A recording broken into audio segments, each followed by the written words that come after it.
Bom, na realidade, o que eles me dizem é que estavam pensando em ler esse texto na festa. É um rascunho, só isso. Não é rascunho, não. A gente vai ler o texto assim. Não, Do jeito Martim. que tá. Há palavras muito agressivas aqui. E a gente não pode se atacar gratuitamente. Olha, se vocês estão se sentindo atacados, tem um motivo. Não, peraí. Diretora, o que fizemos foi simplesmente fazer um dever que o professor O aviso, passou. foi por isso que eu Exatamente. disse que era só um rascunho. Eles vão suavizar o texto, né? Não, a gente não vai suavizar nada. Mas- A gente vai ler exatamente Martim. como tá. Não dá pra suavizar. Não. Martim, isto, assim como está, é uma falta de respeito. Ah, desculpa. Eu esqueci que dizer o que pensa é falta de respeito.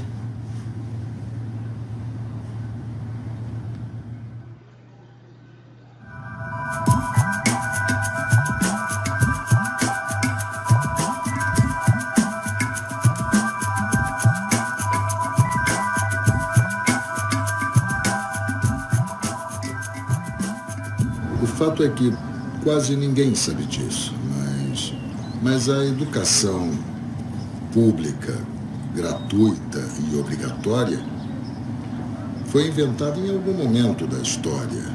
Antes não havia isso. A educação na antiguidade se distanciava muito do que entendemos hoje por educação.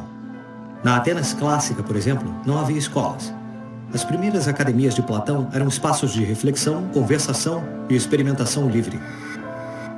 A instrução obrigatória era coisa dos escravos. Por outro lado, a educação em Esparta era mais parecida com uma instrução militar.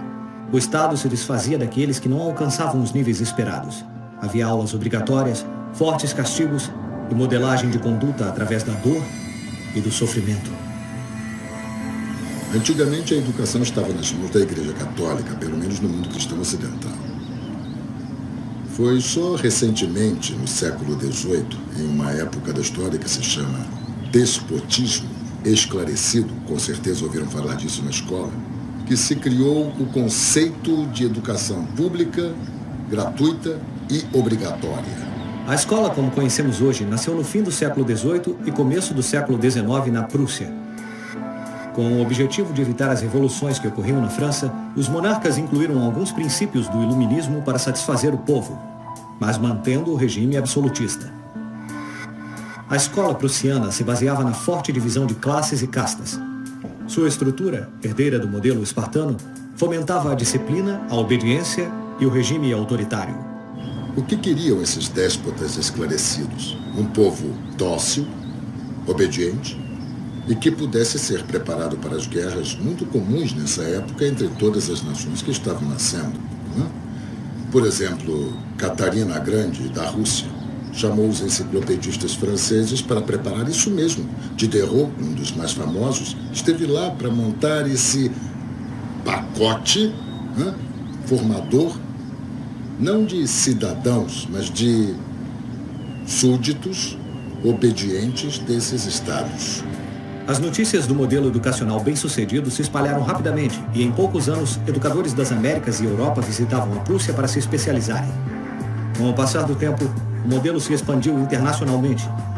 Muitos países importaram a escola moderna com o discurso de acesso à educação para todos, elevando a bandeira da igualdade, quando justamente a própria essência do sistema provinha do despotismo, buscando perpetuar modelos elitistas e a divisão de classes. Essa é a origem da educação pública. Note que Napoleão, um pouco depois, inimigo jurado de todos esses déspotas, fez a mesma coisa. Ele dizia com todas as letras: eu quero formar um corpo docente para poder dirigir a opinião dos franceses. Dá para entender? Ele sabia o que fazia. E isso funciona, sabendo ou não sabendo, até os dias de hoje. A escola nasce num mundo positivista, regido por uma economia industrial. Portanto, busca obter os maiores resultados observáveis, com o menor esforço e investimento possíveis, aplicando fórmulas científicas e leis gerais. A escola era a resposta ideal à necessidade de trabalhadores.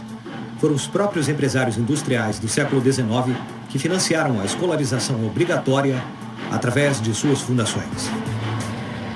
Um Onde coloca os filhos dessas pessoas para que possam trabalhar?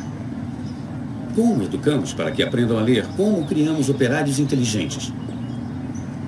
A educação continua sendo a mesma, uma ferramenta para formar trabalhadores úteis ao sistema e uma ferramenta útil para que a cultura permaneça sempre igual e sempre se repita.